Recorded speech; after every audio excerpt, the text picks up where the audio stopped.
Our current Pharm.D curriculum and the Naplex blueprint. Which of our courses teach the competencies listed under Area 1, Area 2, and Area 3 of the Naplex blueprint? This is a report from the Curriculum and Educational Policy Committee for the Pharm.D program. My name is Blaise Billack, and I'll be your host.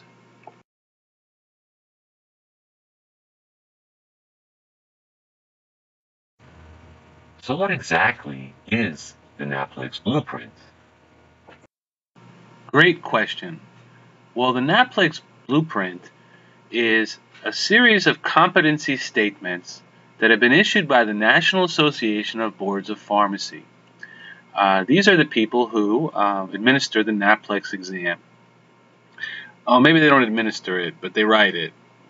They're somehow majorly involved in it. And so the Naplex competency statements provide a quote-unquote blueprint of the topics that are covered on the Naplex exam. Okay, they won't tell you the specific areas per se or the specific questions per se. That's all kind of kept under tight restriction, I imagine. But they give you this blueprint, these competency statements, and so your curriculum should, at a minimum, align to these competency statements so that a student will be best prepared to take the Naplex exam. So they offer an important piece of information about the kinds of knowledge, the kinds of judgment, the kinds of skills that a student is expected to demonstrate as an entry-level pharmacist, and that's obviously an important point. This isn't a maximum competency test, right? It's a test that's assessing entry-level skills, and so by us understanding these competency statements, we may be able to incorporate them to some degree into our coursework and help our students be better prepared. I'm not saying we teach the test, I would never say that, but we just acknowledge the importance of the test, and we try to help students get as prepared for it as they can be. Now, there are three areas of the Naplex blueprint that are considered to be critical in basic skills development. This includes Area 1. The purpose of Area 1 is to assess pharmacotherapy and to assure safe and effective therapeutic outcomes. And this area comprises about 56% of the test. And if you remember, at one of our recent faculty forums, Dr. Zito showed you assessment committee performance data of students on the different areas, Areas 1, Area 2, Area 3. So in Area 1, assess pharmacotherapy to assure safe and effective therapeutic outcomes makes up about 56% of the test. And you can see I put a red box around that in the upper left of this image. I'm not asking you to read it. It would be impossible to read, but without having a better copy in front of you.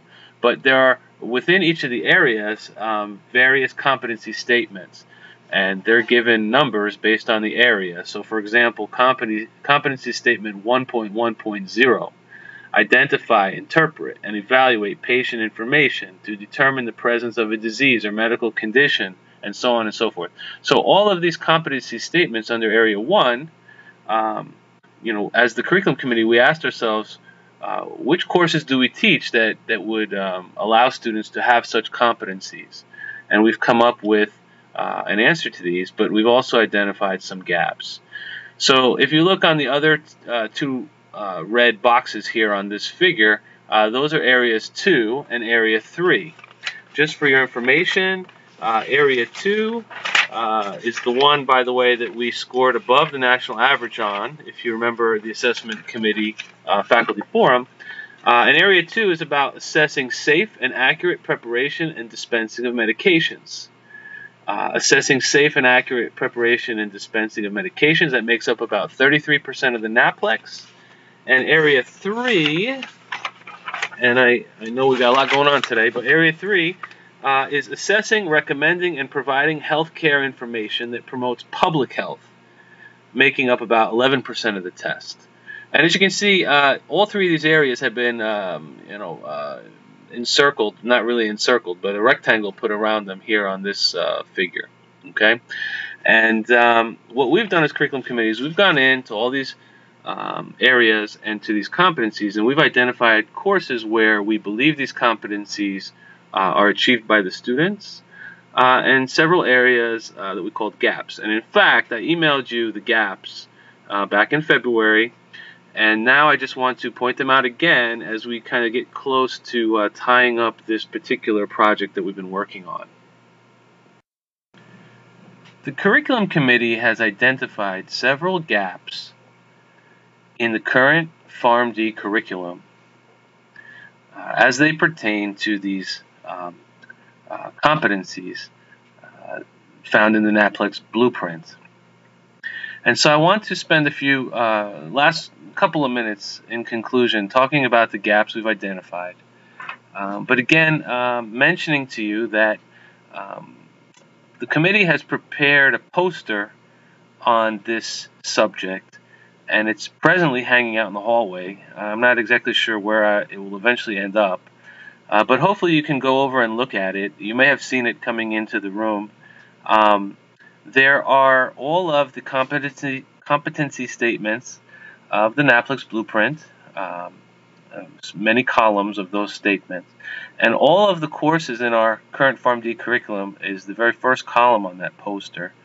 And then in sequential order, we go from the first competency statement, Area 1, to the last competency statement in Area 3.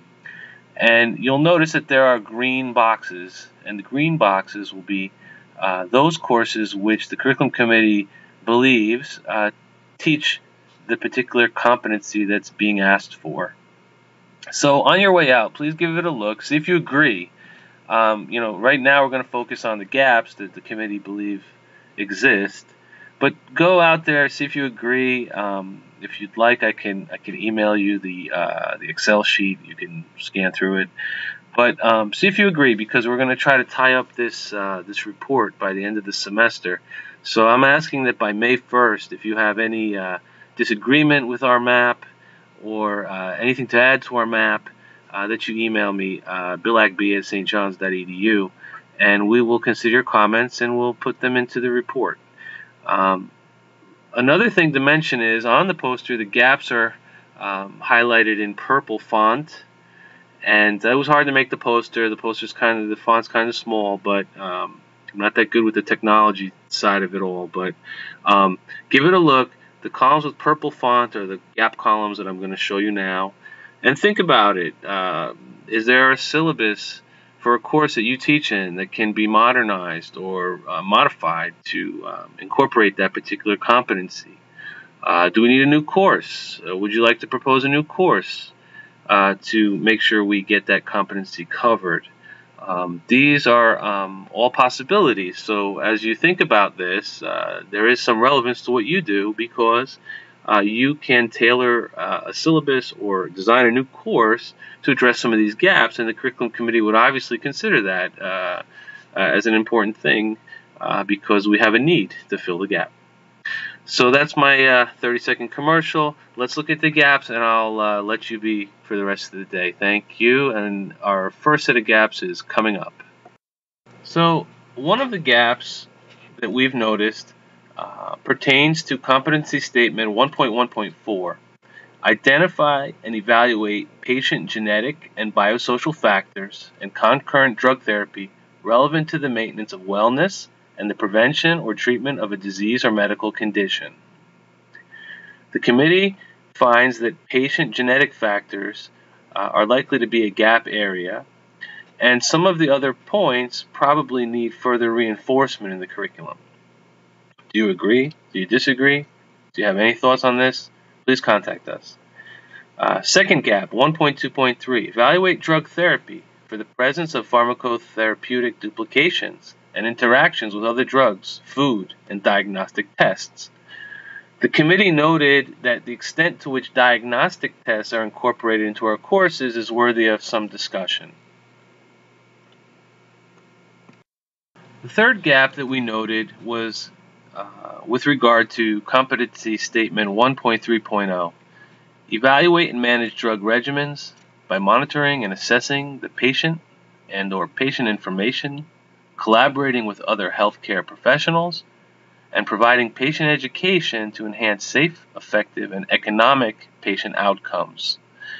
The committee noted that a course or incorporation of topics pertaining to pharmacoepidemiology is likely to be needed in our curriculum. Do you agree? Do you disagree? Do you have any thoughts? Please talk to us. GAP 2.1.2. Calculate nutritional needs and the caloric content of nutrient sources. The committee thought this to be a potential gap area. There were some courses that were identified at doing this, but what are your thoughts on this? So please check the poster. Please get back to us. GAP 2.2.4. I'm just going to read the notes because you can obviously read the competency statement. Here the committee found that quality assurance is a gap area and that further reinforcement of some of the other points within this competency statement should be considered. Things like inequivalence, things like pharmacokinetic parameters to determine equivalence among different drugs and such. So I basically did read it. But anyway, do you agree? Do you disagree? Is quality assurance a gap area? Is there some way we can stress this a little bit more in our curriculum? What do you think? Last gap that we've identified as a committee is 3.2.4. Recommend and provide information regarding the selection, use, and care of medical, surgical appliances and devices, self-care products, and durable medical equipment, as well as products and techniques for self-monitoring of health status and medical conditions. And so the committee noted that use of medical or surgical appliances and devices is likely to be a gap area, and further reinforcement on some of these other points may be needed, such as self-care products. So do you agree with the committee? Do you disagree? Do you have ideas on how this can happen? Do you want to try to address some of the gaps in a course that you teach? Do you want to design a new course? Sky's the limit. Remember, curriculum, the second and the third letter of the word, those two letters are UR. So remember, UR curriculum. Thank you for your time, and I look forward to working with you in the future, and all the best for the rest of your day.